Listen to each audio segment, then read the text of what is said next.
ओम श्री सतगुरु प्रसाद।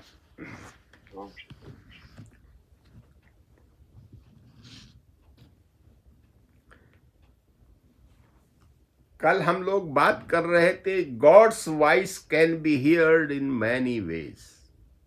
हम उस परमात्मा के संकेत को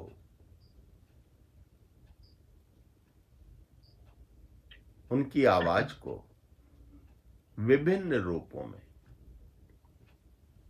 सुन सकते हैं। माना उस परमपिता परमात्मा के दर्शन अगर हमको करने तो हम विभिन्न रूप में कहीं भी कर सकते हैं। वो सब जगह विद्यमान है। हर पदार्थ हर तत्व में वो तिनके में वो विद्यमान है। जल की बूंद में उस परमात्मा का निवास है। पृथ्वी के कण कण में वो मालिक समाया हुआ है। सब में उसी की ध्वनि निकलती है। सुबह पक्षी चहचहाते हैं तो उनकी ध्वनि में ओम की ध्वनि, मतलब जिसका जैसा मन होगा उसको उस तरह का स्वर सुनाई देगा। भगवान कह रहे हैं जमीन और समुद्र में है ओम, साज में ओम है, वृक्षों में वायु में ओम की आवाज है, पंछी की उड़ान में ओम है, बादल की गड़गड़ाहट में ओम है, झरनों में प्रवाहित होने वाले जल में ओम है, जोश उसका है ओम का, गंगा माता के जल में ओम है, प्लेन के स्टार्ट होने में जो ध्वनि होती है वो ओम है। मनुष्य और पशुओं की भी बोली वही है। अंदर बाहर ओम ही ओम है। सब जगह उसी का पसारा। वासुदेव सर्वत्र। उस ओम तत्व का इतना महत्व है। क्यों? उस ओंकाराय नमः, बस इतना बोलने से ही उस परमात्मा के अंदर, उस परमात्मा के भाव में डूब जाता है भक्त। और क्या महसूस करता है? Presence of God, presence of Om should be lived in everything. See God in everything. Sameness, oneness of God. भगवान करें presence of God, presence of Om, presence of Omkar should be lived in everything. See God in everything. Sameness, oneness of God. सब में उस मालिक की एकता का अनुभव करो।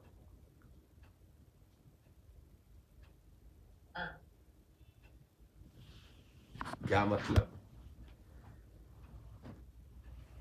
कहते हैं it means the Om lift us out of our narrow self focused concerns and give us a sense of this grander, his power and his love.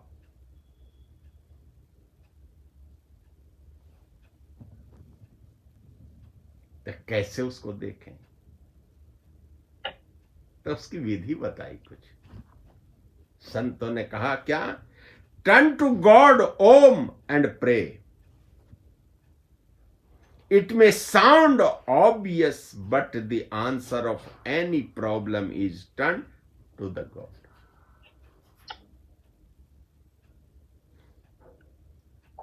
दूसरी विधि बताते हैं कैसे सुनो। Talk to yourself rather than listening to yourself. अपने से बात करो।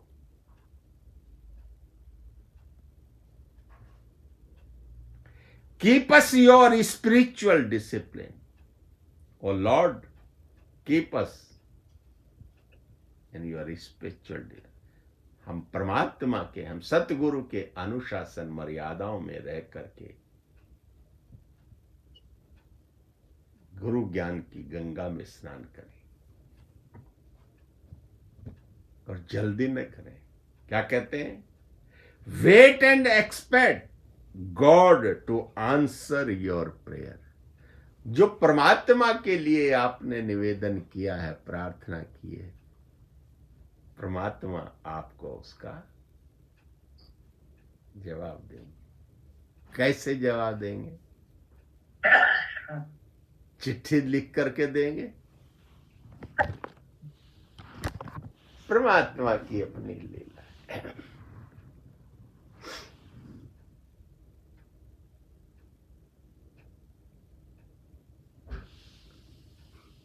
परमात्मा कैसे जवाब देंगे, आपको एक दृष्टांत देते हैं प्रभु, बहुत दिव्य दृष्टांत।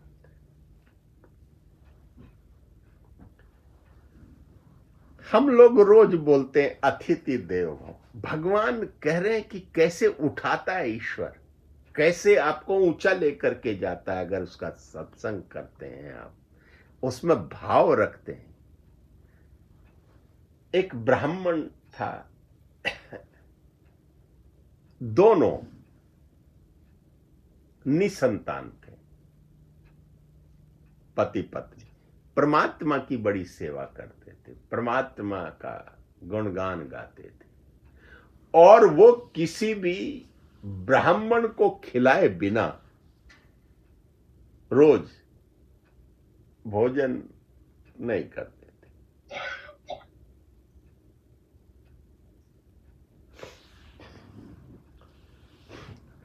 एक दिन वो जाते थे, किसी न किसी ब्राह्मण को ले आते थे, उसका सम्मान करते थे, उसके पैरों का प्रक्षालन करते थे परात में रख करके, और उसके परात का जो चरणोदक होता था उसका वो पान करते थे, फिर उसको भोजन कराते थे। यह नित्य प्रति का नियम था। एक दिन क्या हुआ, एक ब्राह्मण था कोढ़ी, वो बनारस में गंगा जी के किनारे बैठा हुआ था, तो जो कोई उसको दे देता खाता।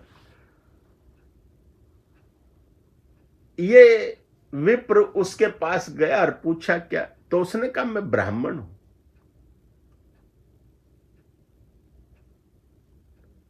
कहले चलो फिर आज मैं आपको थोड़ा प्रसादी कराना चाहता हूं। ठीक है, गए, देखा, खुद देख लिया था उसको कि कोढ़ है शरीर में, रक्त बह रहा।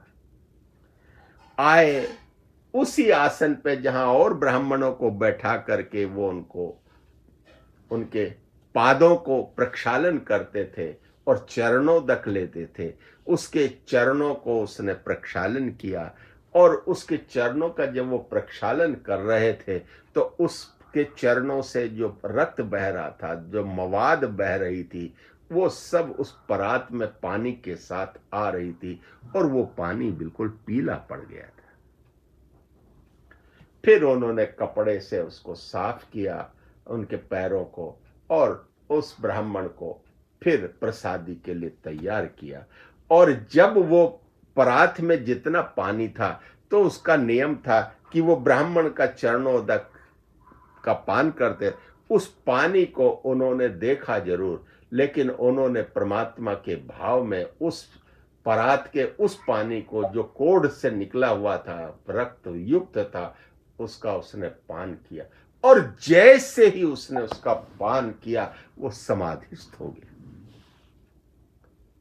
वो ब्राह्मण जो इतने दिनों से तपस्या करता था, ब्राह्मणों का, अतिथियों का स्वागत, वो उसी रूप में जैसे बैठा था, उसने जैसे पान किया, वो उसी रूप में समाधिस्थ हो गया, और वो 18 दिन तक वैसे ही समाधिस्थ, न हिला न डोला, वैसे ही बैठा रहा।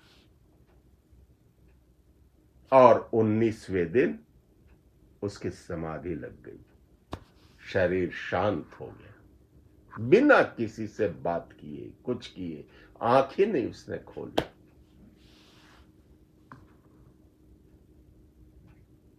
प्रतिदिन उसकी वाइफ उसको देखती थी। बस उसके बाद उसने 19 दिन किसी ब्राह्मण को फिर निमंत्रण करने नहीं गया, समाधिस्थ हो गया। वो जो ब्राह्मण था जिसको उन्होंने पान भोजन कराया, जिसका उन्होंने चरणोदक लिया था, जैसे वो समाधिस्थ होते गए उसका कोढ़ मिटता गया। और फिर वो तो समाधिस्थ हो गए और ब्राह्मणी ने उनको भोज कराया।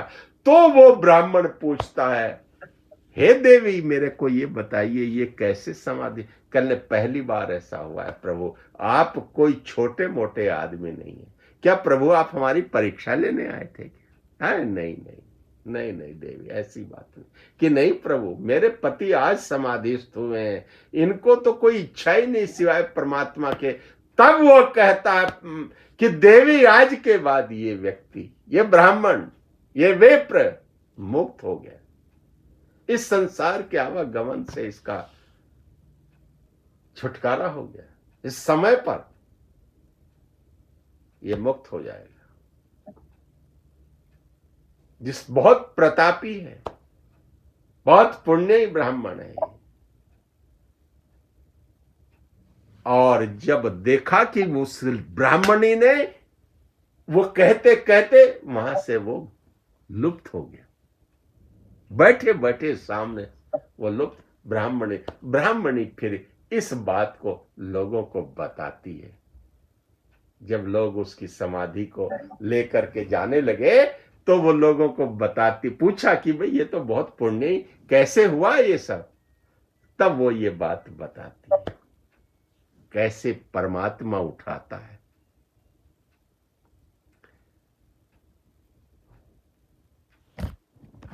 तो क्या ऋग्वेद बोलता है प्रभु? आज याद आ गया है। ऋग्वेद का एक दिव्य मंत्र आपके सामने रखते हैं। क्या? यदि क्षितायुर्यदि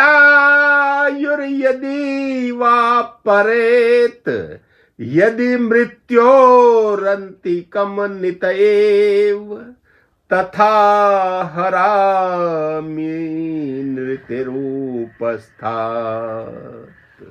अस्पाशमेनं शतशारदाय। वो परमात्मा कैसे उठाता है? जब गुरु भगवान कहते हैं presence of Om should be lift in everything, माना वो परमात्मा मृत्यु से उठा लेता, मृत्यु के ग्रास से निकाल लेता है, निरोग कर देता है, शतायु कर देता है, बलवान बना देता है। एक बार उसकी शरण में चला तो जाए मनुष्य, एक बार प्रेमी भक्त उस भगवान की शरण में गया नहीं और उसका उद्धार हुआ नहीं। बात केवल निष्काम की है, निष्प्रह की है। ऋग्वेद का बहुत उच्च कोटि का मंत्र है। वो भगवान क्या नहीं कर सकता भक्त के लिए? कहता यदि क्षितायुर्यदि वा परेत, रोग क्रांति क्षीण कर देता है।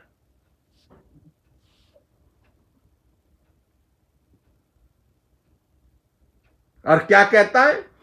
आहाश्त्वा विदम पुनरागा पुनर्नव सर्वांग सर्वम ते चक्षु सर्वमायुष्यते विदम। ये भी ऋग्वेद का मंत्र है, 10वें मंडल का। कहता भगवान कि हे रोगी, मैं तुझे भयंकर रोग से छुड़ाने आया हूं। तेरी आंखों में जो ज्योतिवान है वो मैं हूं। अब तू अपनी पूर्ण वायु का प्राप्त कर और सर्वांग रूपेण स्वस्थ हो।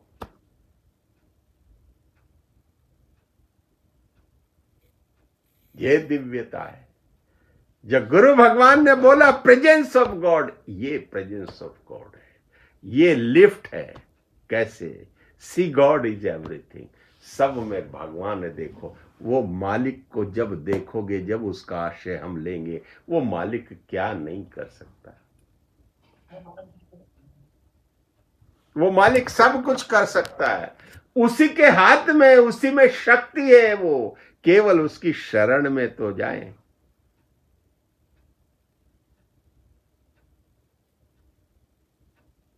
उसकी शरण तो मिले, फिर वो क्या नहीं कर सकता। और कल कितना सुंदर हमने आपको दिव्य दृष्टांत दिया था सुदामा का, कि एक बार उसको सखा बना करके तो देखो।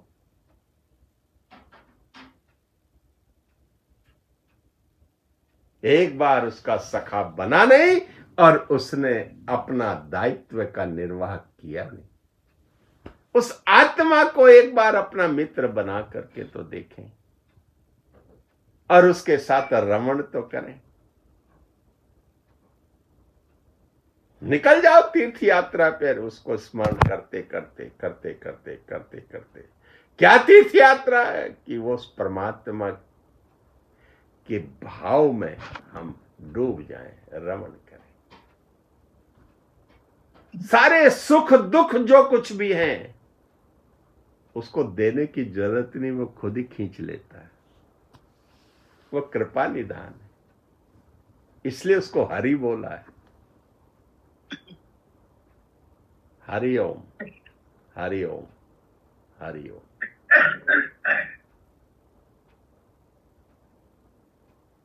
सब कुछ वो मालिक कर सकता है, उसने किया है। बस उसका केवल ये, वो कहता है कि ये सब हटा दो।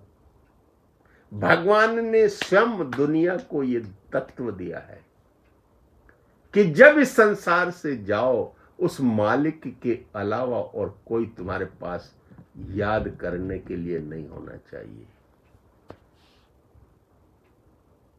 जब भगवान स्वयं प्रवास में गए, रुक्मणी को भी नहीं, किसी को नहीं, एक भी रानी को नहीं आने दिया, किसी को भी नहीं, सिवाय उद्धव के।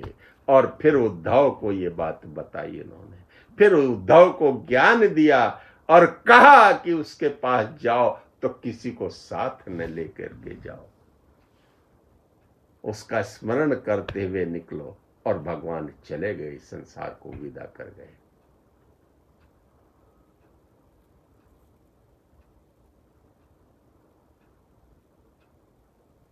भगवान ने स्वयं युधिष्ठिर को कहा कि भीष्म पितामह जाने वाले हैं, अगर कुछ ज्ञान लेना है, उस तत्व लेना है तो चलो उनके पास। और फिर जो भी ज्ञान था परमात्मा ने, भीष्म पितामह ने, वो सब उड़ेल दिया। क्यों? परमात्मा स्वयं विराजमान है, खड़े हैं वहां, उसको मुक्त करने आए।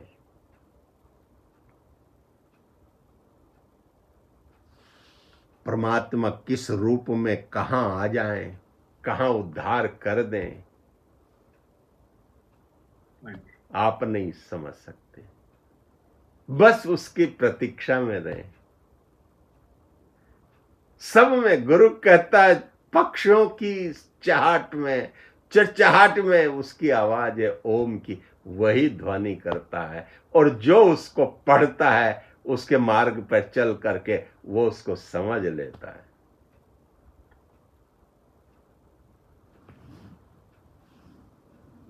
जब बच्चा रोता है, उसके रोने में भी उस परमात्मा की करुणा आती है और मां समझ जाती है इसको भूख लगी है, और तुरंत उसको पान कराती है। उस परमात्मा में क्या नहीं, सब जगह उसका पसारा है।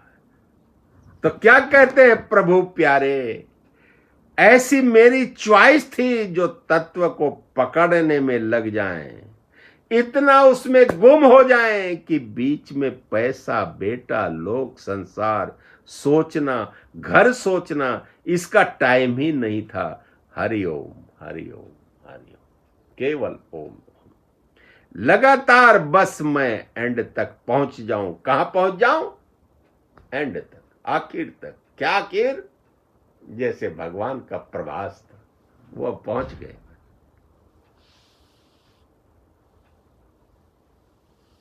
जो जरा भी सोचने का टाइम न मिले, मेरी लगन न खत्म हो जाए, लगन न खत्म हो जाए, कहीं मैं परमात्मा से लुप्त न हो जाए। परमात्मा, तुरंत भागो और उस परमात्मा की शरण में चले जाओ। ये लगन होनी चाहिए।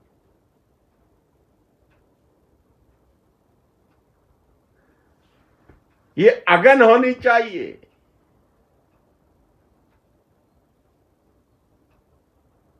विदुर कहता है वृंदावन में पहुंचकर, जैसे उसने अपने यमुना की रज में अपने को स्नान कराया, और कहता, रोने लगा। क्या कहता है कि जब पशु दौड़ रहे हैं मालिक के प्यार में, ये गायें दौड़ रही हैं, पशु दौड़ रहे हैं, सब ऋषभ दौड़ रहे हैं, जितने भी हैं सब दौड़ रहे हैं उस परमात्मा के प्यार में।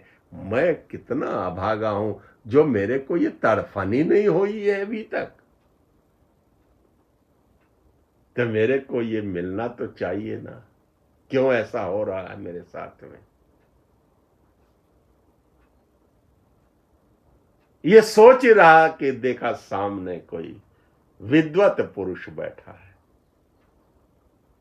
चले गए, देखे, आपस में परिचय किया, तो उद्धव बैठे थे। दोनों विदुर और उद्धव में संवाद होने लगा भगवान का। भगवान का भाव इतना जबरदस्त हुआ, इतना जबरदस्त संवाद हुआ कि यमुना जी शांत हो गई और रुक गई मौन होकर के। यमुना जी अपने भगवान के संवाद को सुनने लगी। ऐसा संत महात्मा कहते हैं कि यमुना शांत हो गई, स्थिर हो गई कि मैं आज मेरे मालिक का गुणगान हो रहा है, मैं जरा इस मालिक के गुणगान को तो सुनूं। दो प्रेमी बैठे मेरे मालिक का गुणगान कर रहे हैं। ये तत्व होता है। जहां सत्संग की ध्वनि दिखाई दी, जहां ओम का नाद गूंजा, एक बार तो आदमी रुक ही जाता है कि कहां ये परमात्मा का प्रवचन हो रहा, कहां ये सत्संग हो रहा। एक बार मैं इसका स्वाद तो ले लूं, रसा स्वादन तो ले लूं। ये भगवान में आकर्षण होता है, ये तत्व होता है। यमुना आज रुक गई और कहती मेरे मालिक का गुणगान हो रहा है, मैं ले तो लूं, एक बार इसका रसा स्वादन तो कर लूं। ये सत्संग की महिमा होती है प्रभु। इसलिए भगवान कहते हैं कि दो सत्संगियों को जब जरूरत हो, एकांत में बैठकर विचार विमर्श करो और देखो फिर तुम्हें क्या मिलता है। जो उस विचार विमर्श में से, जो उसमें से मथने से निकलेगा, वो अद्भुत मक्खन निकलेगा, अद्भुत घृत निकलेगा। और जब उसका रसास्वादन होगा, वो परमात्मा के लोक का पता बताएगा, अमृत तत्व का पता बताएगा। ये भगवान की शक्ति है, जिसको भगवान कह रहे हैं कि लगन होनी चाहिए, अगन होनी चाहिए। मेरी लगन न खत्म हो जाए, लगातार लग जाए, लग लग लगे की तरह लगातार प्राण उसमें गुम हो जाए, वासना गुम हो जाए, संसार गुम हो जाए, कभी भी सुख लेने की अभिलाषा ही न हो कि मेरे को सुख चाहिए, मेरे दुखों की निवृत्ति कर दो। नहीं, बहुत ऊंची बात आज भगवान ने वाणी में कहते ये लगन लगे। दादा भगवान कहते थे क्या करूं मैं, कितनी जल्दी कुछ ऐसा मन करता है, कुछ ऐसा मिल जाए कि मैं उसकी घोटी बनाऊं और आप लोगों को पिला दूं। ये गुरु की करुणा होती है। और जब गुरु की करुणा बरसती है प्रभु, तो फिर वो करुणा निधान अपना प्यार लुटा देता है।